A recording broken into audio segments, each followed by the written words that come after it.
Pagi itu Gina sedang rebahan santai di kebun sambil bermain gemas dengan putra bungsunya. Sesekali ia tertawa melihat tingkah lucu anaknya. Sementara di dekat sana suaminya sibuk mengurus ternak mereka. Kehidupan Gina dan keluarganya kini perlahan semakin membaik. Mereka sudah memiliki cukup banyak hewan ternak seperti sapi, domba, dan babi. Karena keesokan harinya mereka berencana pergi ke kota. Sang suami mengajak Gina segera pulang ke rumah untuk makan siang dan beristirahat agar tubuh mereka tetap fit untuk perjalanan panjang nanti. Di tengah perjalanan pulang, suaminya tiba-tiba berhenti sambil memegangi mata seolah ada sesuatu yang masuk. Gina langsung mendekat, namun ternyata itu hanya alasan kecil agar ia bisa bermanja dan mencari perhatian dari istrinya.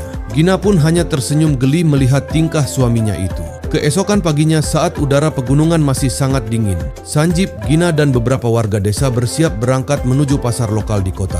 Mobil yang mereka tumpangi sudah penuh sesak oleh penumpang dan barang bawaan. Karena itu Sanjib terpaksa duduk sendirian di atas atap mobil bersama beberapa tas muatan. Perjalanan keluar desa ternyata tidak mudah. Mobil harus melewati jalan sempit berbatu, tanah menurun, dan jalur yang berguncang cukup keras. Tubuh Sanjib sampai terus bergoyang mengikuti medan jalan yang tidak rata. Akses dari desa Gina menuju jalan raya memang terkenal cukup ekstrim.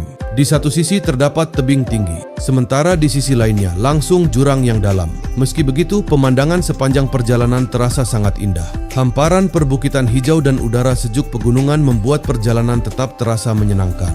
Setelah cukup lama menempuh perjalanan berat, akhirnya mereka tiba di jalan beraspal yang menjadi jalur utama penghubung antar wilayah. Mobil itu kemudian melewati sebuah jembatan besar sebelum masuk ke kawasan kota yang lebih ramai. Di dalam mobil, Gina tampak sangat senang melihat suasana kota. Sudah lama ia tidak melihat keramaian seperti itu. Sesampainya di tujuan, Gina terlihat cukup lelah karena harus menggendong putra bungsunya selama berjam-jam perjalanan. Melihat istrinya kelelahan, Sanjib segera menggantikan menggendong anak mereka. Perjalanan panjang itu membuat semua orang merasa haus dan lapar. Di dapur penginapan, makanan mulai disiapkan untuk mereka. Sanjib yang sudah sangat lapar bahkan sempat mencicipi makanan lebih dulu sebelum semuanya siap disajikan. Menjelang malam, suasana kota mulai terasa semakin dingin.